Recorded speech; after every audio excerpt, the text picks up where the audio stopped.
Hello दोस्तों, स्वागत है आप सभी का शिक्षा मनोविज्ञान की इस क्लास के अंदर। बड़े ही रोचक और महत्वपूर्ण प्रश्नों के साथ आप सभी का इस मंच पर स्वागत। तो रीट भर्ती की तैयारी अगर आप कर रहे हो या अध्यापक पद की तैयारी कर रहे हो तो उसमें एक बड़ा ही महत्वपूर्ण बिंदु आता है शिक्षा मनोविज्ञान। तो जो परीक्षा की दृष्टि से महत्वपूर्ण प्रश्न है उनको लेकर के कक्षा रहेगी। तो शुरुआत करते हैं। इस कक्षा का पहला जो प्रश्न है, देखिए, मनोविज्ञान मनोविज्ञान का कौन सा संप्रदाय मनोविज्ञान को विशुद्ध विज्ञान के रूप में स्थापित करने पर बल देता है? मनोविज्ञान को विशुद्ध विज्ञान के रूप में स्थापित करने पर बल देता है। क्या वह संज्ञानवाद है, व्यवहारवाद, गेस्टाल्टवाद या निर्मितिवाद? तो जो विशुद्ध विज्ञान के रूप में स्थापित करता है वो है व्यवहारवाद। उत्तर है इसका बी। शिक्षा में व्यवहारवाद का विचार किस मनोवैज्ञानिक ने दिया था? Thorndike, William James, Kohler, John Watson. तो व्यवहारवाद का विचार शिक्षा में ये दिया था जॉन वाटसन ने। डी रहेगा इसका उत्तर। प्रश्न नंबर 3 है, प्रत्यक्ष अवलोकनीय घटनाएं उद्दीपक एवं अनुक्रिय मनोविज्ञान के अध्ययन के मुख्य विषय है। द्वारा देखिए इसको, प्रत्यक्ष अवलोकनीय घटनाएं या उद्दीपक या अनुक्रिय मनोविज्ञान के अध्ययन के मुख्य विषय है ये। यह निम्नलिखित में से किसके विचारों की सर्वोत्तम व्याख्या है? तो यह व्याख्या है वो किसकी है? संरचनावाद, व्यवहारवाद, समग्रवाद या प्रकार्यवाद। तो ये व्यवहारवाद की प्रमुख परिभाषा है। अगला प्रश्न है, गेस्टाल्टवाद मनोविज्ञान की आधारशिला किसने रखी थी? गेस्टाल्टवाद मनोविज्ञान की परिभाषा किसने रखी थी? तो ये फ्रांच ब्रेंटानो ने रखी थी, मैक्स वर्दीमन ने, एडगर रूबिन ने या कर्ट लेविन ने? तो यह रखी थी मैक्स वर्दीमन ने। निम्न में से कौन सीखने के गेस्टाल्ट सिद्धांत से संबंधित है? सीखने के गेस्टाल्ट सिद्धांत से संबंधित है। तो यहाँ पर पावलोव है, स्किनर, थार्नेडाइक या कोहलर? तो यहाँ पर हम बात करें तो कोहलर ये सीखने के गेस्टाल्ट सिद्धांत से संबंधित है। अगला प्रश्न है, मनोविज्ञान प्रारंभ में किस विषय का अंग था? मनोविज्ञान प्रारंभ में किस विषय का अंग था? क्या यह फिलोसफी का अंग था, नीति शास्त्र का, भौतिक का या तर्क शास्त्र का? तो यह दर्शन शास्त्र का अंग माना जाता है। प्रश्न अगला है, मनोविज्ञान शिक्षक को अनेक धारणाएं और सिद्धांत प्रदान करके उसकी उन्नति में योग देता है। शिक्षक एक अध्यापक को अनेक धारणाएं और सिद्धांत प्रदान करके उसकी उन्नति में योग देता है। यह कथन किसका है? क्या ये कथन कोलेस्निक का है, क्रो एंड क्रो, ब्लेयर या कुप्पुस्वामी का? तो ये कथन है वो कुप्पुस्वामी का है। कुप्पुस्वामी ये मानते हैं कि मनोविज्ञान वो शिक्षक को अनेक धारणाएं प्रदान करता है, अनेक सिद्धांत प्रदान करता है जिससे वह उन्नति कर सकता है। पहली मनोवैज्ञानिक प्रयोगशाला की स्थापना किसके द्वारा की गई थी? मनोवैज्ञानिक प्रयोगशाला की स्थापना किसके द्वारा की गई थी? तो ये देखिए, पेस्टालोजी के द्वारा, गार्डन के द्वारा, वुंट के द्वारा या केटेल के द्वारा? तो पहली मनोवैज्ञानिक प्रयोगशाला वुंट के द्वारा स्थापित की गई थी। तो प्रथम मनोवैज्ञानिक प्रयोगशाला कहाँ स्थापित की गई थी? ये वुंट के द्वारा जो प्रथम मनोवैज्ञानिक प्रयोगशाला है वो लिप्जिंग के अंदर, यहाँ पर लिप्जिंग के अंदर स्थापित की गई थी। सर्वप्रथम मनोवैज्ञानिक ने अपनी आत्मा का परित्याग किया। सबसे पहले उसने आत्मा का परित्याग, उसके बाद उसने मन का परित्याग किया और उसके बाद चेतना का त्याग किया। अब वह व्यवहार की विधि को स्वीकार करता है, ये कथन दिया है। तो ये कथन किसके द्वारा? जेबी वॉटसन, मैकडूगल, मन या वुडवर्थ? तो ये वुडवर्थ के द्वारा दिया गया है। अगला है प्रश्न, आधुनिक मनोविज्ञान का जन्मदाता कौन है? आधुनिक मनोविज्ञान का जन्मदाता बिने, सिगमंड फ्राइड, विलियम वुंट या विलियम जेम्स? तो विलियम वुंट को आधुनिक मनोविज्ञान का जन्मदाता माना जाता है। अगला प्रश्न है, व्यवहार का करना। व्यवहार का करना जो पक्ष है वो किस में आता है? करने पक्ष के अंदर है वो सीखने की गतिक क्षेत्र, सीखने के भावनात्मक क्षेत्र, सीखने के मनोवैज्ञानिक क्षेत्र, सीखने के संज्ञानात्मक क्षेत्र। तो करना जो पक्ष है ये आता है गतिक क्षेत्र में। सीखने की गतिक, कितनी गति होगी सीखने की, इस क्षेत्र में आता है। किस व्यवहारवादी का मानना है कि अन्य व्यवहारों की भांति भाषा भी क्रिया प्रस्तुत अनुबंधन द्वारा सीखी जाती है? यानी अन्य व्यवहारों की भांति ही भाषा भी क्रिया प्रस्तुत करके देखना अनुबंध द्वारा सीखी जाती है। ये वॉटसन ने कहा है, स्किनर, गुदरी या थार्नेडाइक ने? तो ये मानना है स्किनर का।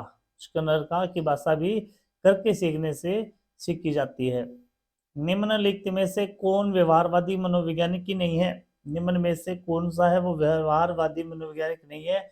यहाँ पर देखिए, सबसे पहले जेरोम एस ब्रूनर, ये व्यवहारवादी मनोवैज्ञानिक नहीं है। इसके अलावा Ivan Petrovich, E L Thorndike, B S Skinner, ये तीनों ही व्यवहारवादी मनोवैज्ञानिक है।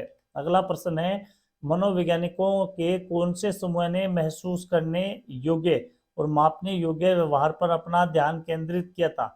यानी ऐसा व्यवहार जिसे महसूस किया जा सकता है, जिसका मापन किया जा सकता है, तो ये जो वैज्ञानिक थे वो व्यवहारवादी थे। ये कौन से वैज्ञानिक थे? व्यवहारवादी मनोवैज्ञानिक थे। शिक्षा मनोविज्ञान का केंद्र है। शिक्षा मनोविज्ञान का केंद्र है। तो शिक्षा मनोविज्ञान का केंद्र कौन सा है? यहाँ पर देखिए, सबसे पहले बालक, शिक्षक, शिक्षण विधि या पाठ्यक्रम। शिक्षा मनोविज्ञान का केंद्र माना जाता है बालक को। इसको माना जाता है बालक को। प्रशिक्षणार्थियों हेतु शिक्षा मनोविज्ञान का आधारभूत कार्य क्या है? पहला देखिए, कक्षा शिक्षण की युक्ति सिखाना, ये इसका आधारभूत कार्य नहीं होता। जो प्रशिक्षण प्राप्त करते हैं, शिक्षण के विभिन्न पक्षों के प्रति अंतर्दृष्टि पैदा करना, ये भी इन परीक्षार्थियों का कार्य नहीं होता। छात्र की समस्याओं, व्यवहार, अवसरों के प्रति अंतःसूझ विकसित करना, ये प्रमुख इसका मनोविज्ञान का प्रमुख कार्य होता है। निम्नलिखित में से कौन सा शैक्षिक मनोवैज्ञानिक का क्षेत्र नहीं है? शैक्षिक मनोवैज्ञानिक का क्षेत्र नहीं है। सबसे पहले देखिए, पर्सनल स्मॉलेस्ट, व्यक्तिगत समानताएं, ये शैक्षिक मनोवैज्ञानिक का क्षेत्र नहीं होता। इसके अलावा मूल्यांकन है, पाठ्यक्रम है या अधिगम, ये तीनों शिक्षा मनोविज्ञान के अंतर्गत आते हैं। शैक्षिक मनोवैज्ञानिक अंतर्निहित क्षमताओं तथा सह क्षमताओं का अध्ययन करता है। तो क्षमता और सह क्षमताओं का अध्ययन है वो व्यक्तिगत भिन्नताओं के माध्यम से किया जाता है। व्यक्तिगत भिन्नताओं के माध्यम से किया जाता है। जॉन डीवी के अनुसार विद्यालय एक संस्थान है। जॉन डीवी के अनुसार विद्यालय एक संस्थान है, तो विद्यालय एक प्रकार का सामाजिक संस्थान है। ये जॉन डीवी का मानना है, सोशल सिस्टम। निम्न में से कौन सा विकल्प शिक्षा मनोविज्ञान के क्षेत्र में शामिल है? शिक्षा मनोविज्ञान के क्षेत्र में कौन सा विकल्प उसको शामिल किया गया? यहाँ पर देखिए, अधिगम की क्रिया है, अधिगम की प्रक्रिया, प्रोसेस ऑफ लर्निंग। इसके अलावा प्रत्येक बालक के लिए प्रारंभिक शिक्षा अनिवार्य करना, प्रत्येक बालक के लिए अनिवार्य शिक्षा शामिल करना, ये शिक्षा मनोविज्ञान के क्षेत्र में शामिल है, नहीं है, यहाँ पर नहीं पूछा गया आपको। तो इसके अंदर अपना बी ऑप्शन बिल्कुल सही रहेगा। नहीं पूछा गया यहाँ पर, प्रत्येक बालक के लिए प्रारंभिक शिक्षा अनिवार्य करना, ये शिक्षा मनोविज्ञान के अंदर नहीं आता। अगला प्रश्न है, शिक्षा मनोवैज्ञानिक नहीं है। शिक्षा मनोवैज्ञानिक नहीं है। सबसे पहले बालक का व्यवस्थित अध्ययन करना शिक्षा मनोवैज्ञानिक है। नॉर्मेटिव विज्ञान को शिक्षा मनोविज्ञान में नहीं रखा गया है। अगला प्रश्न, मनोवैज्ञानिक अध्ययन करता है। मनोविज्ञान अध्ययन करता है, किसका अध्ययन करता है? यह व्यवहार के वैज्ञानिक अध्ययन से संबंधित है। व्यवहार के वैज्ञानिक अध्ययन से संबंधित है। एक शिक्षक को अपने विद्यार्थियों की क्षमताओं को समझने का प्रयास करना चाहिए। निम्नलिखित में से कौन सा क्षेत्र इस उद्देश्य के साथ संबंध है? निम्न में से देखिए, सबसे पहले शिक्षा समाजशास्त्र, सामाजिक दर्शन, मीडिया मनोविज्ञान या शिक्षा मनोविज्ञान ऐसा आयाम पैदा करता है कि शिक्षक अपने विद्यार्थियों की क्षमताओं का मापन कर सकता है, उसको समझ सकता है। अगला, गेस्टाल्टवाद के अनुसार समस्या समाधान। गेस्टाल्टवाद के अनुसार समस्या समाधान के लिए सबसे ज्यादा जरूरी होता है, सबसे ज्यादा जरूरी संवेदना होती है, व्यक्तित्व से प्रत्यय होता है या शुद्ध। तो यहाँ पर अंडरस्टैंडिंग सबसे महत्वपूर्ण होता है। अगला है, निम्न में से व्यवहारवादी नहीं है। कौन से मनोवैज्ञानिक व्यवहारवादी नहीं है? जेबी वाटसन, यान पावलोव या बी एफ स्किनर, ये तीनों ही व्यवहारवादी मनोवैज्ञानिक है। सिगमंड फ्राइड, यहाँ पर इसका उत्तर रहेगा सिगमंड फ्राइड। व्यवहारवादी के अनुसार सीखना परिवर्तन का प्रत्युत्तर है। तो ये कथन किसके द्वारा? ये व्यवहारवादी के अनुसार सीखना परिवर्तन का प्रत्युत्तर है, तो व्यवहार के रूप में।